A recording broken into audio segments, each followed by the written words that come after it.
Ek wil vanoggend 'n baie belangrike video met julle deel.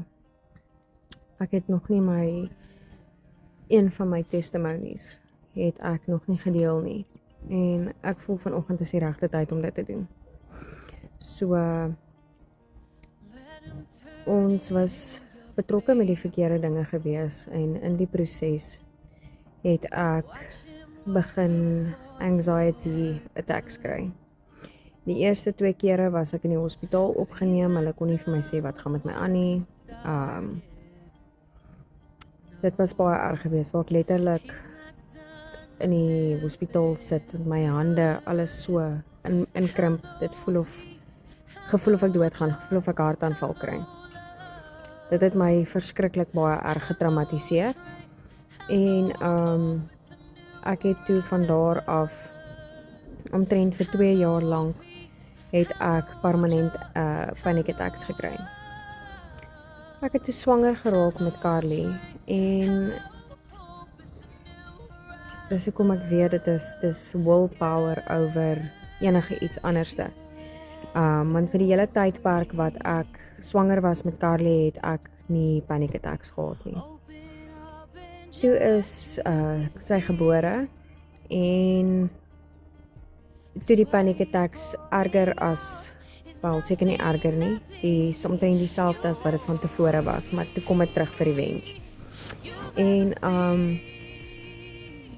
ek sal maar sê dit was as gevolg van seker maar die moegheid van 'n nuwe mamma wees en dit was maar die moegheid gewees van om met 'n babietjie te deel, maar dit was bitter baie erg geweest.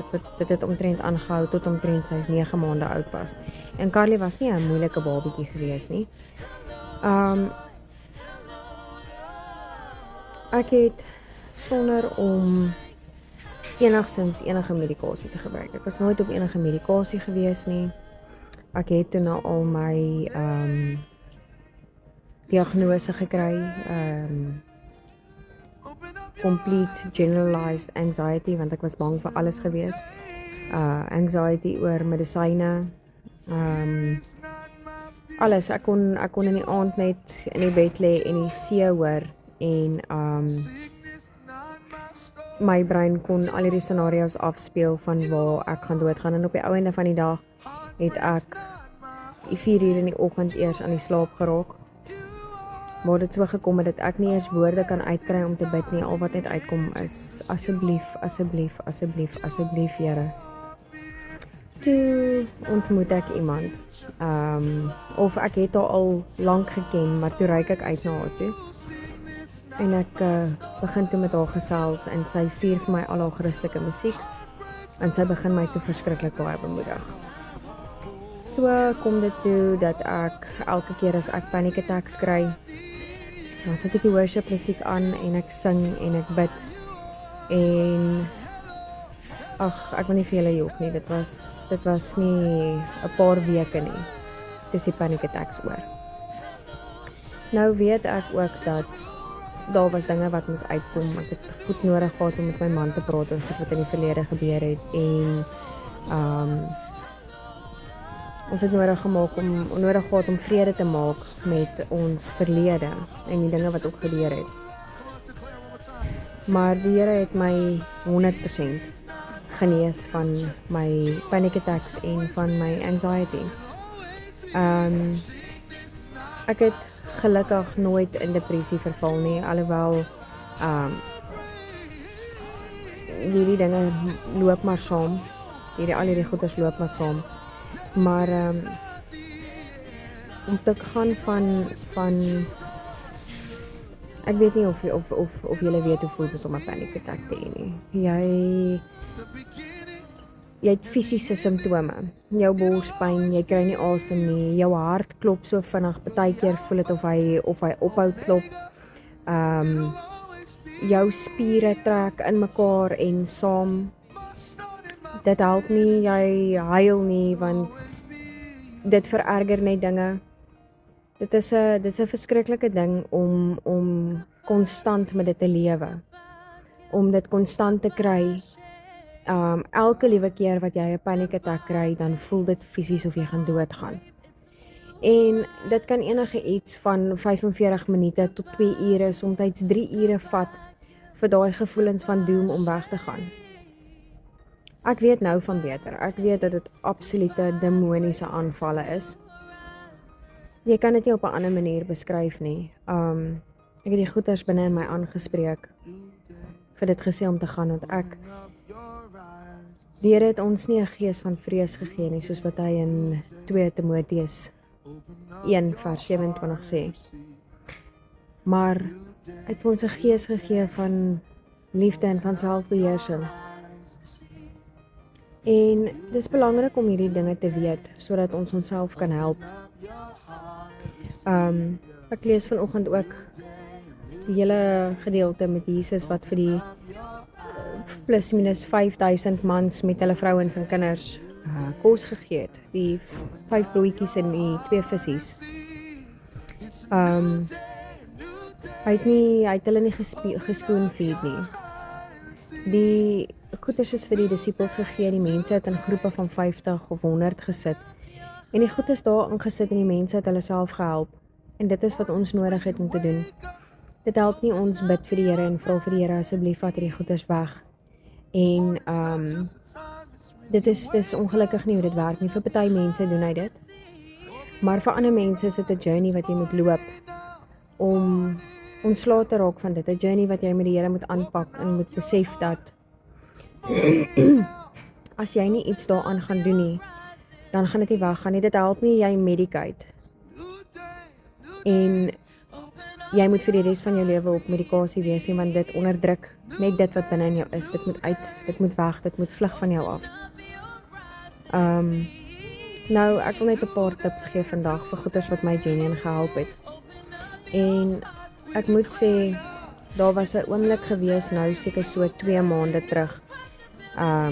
Ek het die oggend, ek doen nie kafeïne nie. Ek doen niks wat my kafeïne laat my baie sleg voel, maar in elk geval.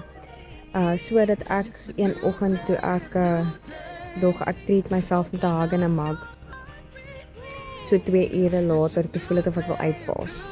Maar nie as gevolg van 'n panic attack of iets soos dit nie. Ek het net letterlik, ek weet nie of my bloeddruk geval het, want ek was fisies besig gewees om te staan en wasgoed op te vou en al daai tipe goeders. En ek was letterlik het gevoel of ek op die punt is van uitpaas. En ek het in die bed gaan lê en daai gevoel wou net nie weggaan nie, en dit het so half en half oorgesit in 'n panic attack in. En dit was 'n groot eye-opener gewees om te onthou presies hoe was dit en wat het gebeur. En dit is die maklikste manier vir die Satan om in elk geval weer in te kom. Ek sê nie as jy een keer ontslae is daarvan dat dit jou nie weer gaan pla nie, maar hoe jy dit van daar af hanteer is bitter belangrik. So daarna het daar sulke oomblikke gekom wat dit gevoel of dit dalk weer mag gebeur. Want dit vat letterlik net een panic attack vir jou om bang te wees vir die res van jou lewe daarvoor. En ek het net letterlik elke keer wanneer dit nou opkom in my kop of wanneer dit vir my snaaks voel of my hart voel nie lekker nie, het ek net kliphard gesê, I rebuke it in the name of Jesus. He didn't give me a spirit of fear. Ek is nie gemaak om bang te wees nie, en ek is bang vir niks behalwe die almagtige God nie. I have a fear of the Lord and that's it. En ek wil vir julle sê, dit het elke keer net daar en dan weggegaan, nooit weer teruggekom nie.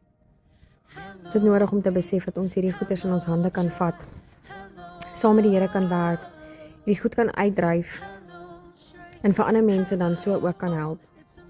Ek weet dis baie scary. Dit is nie iets wat baie mense oor praat nie, want jy voel of jy mal is. Om altyd dokter toe te gaan, en ek was vir alles. Ek was vir EKG's, ek was, you name it, ek was vir dit gewees. Ek het tot 'n dokter gehad wat vir my gesê het, daar het een of ander steentjie van my oordrom afgeval en my kop probeer draai. Ek is deur alles. En nie 'n diagnose te hê nie, en jy weet iets is fout, want dit voel letterlik asof jy besig is om dood te gaan. En simpel goeders, jy eet iets, jy kry soeibrand en dit veroorsaak panic attacks. Die mense sê dat stres sit in jou maag. En dit is letterlik elke keer wat gebeur het, wanneer ek dan nou goeders eet en ek het so tipe van 'n IBS ook gehad op daai tyd.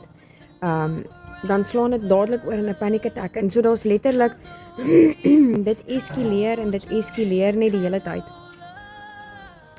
Maar ek wil vir jou sê, mens kan nie oorkom sonder medikasie, sonder berading, sonder enige iets, as mens die Here net toelaat om in jou en deur jou te werk.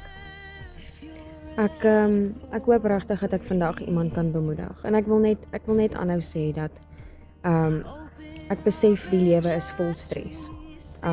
Waar gaan jou volgende geld vandaan kom?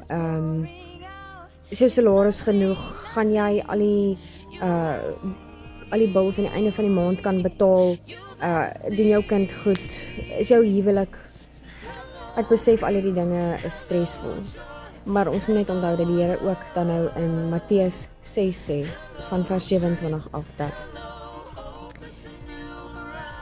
as ons stres, dan voeg dit nie eers 'n minuut by ons lewens by nie.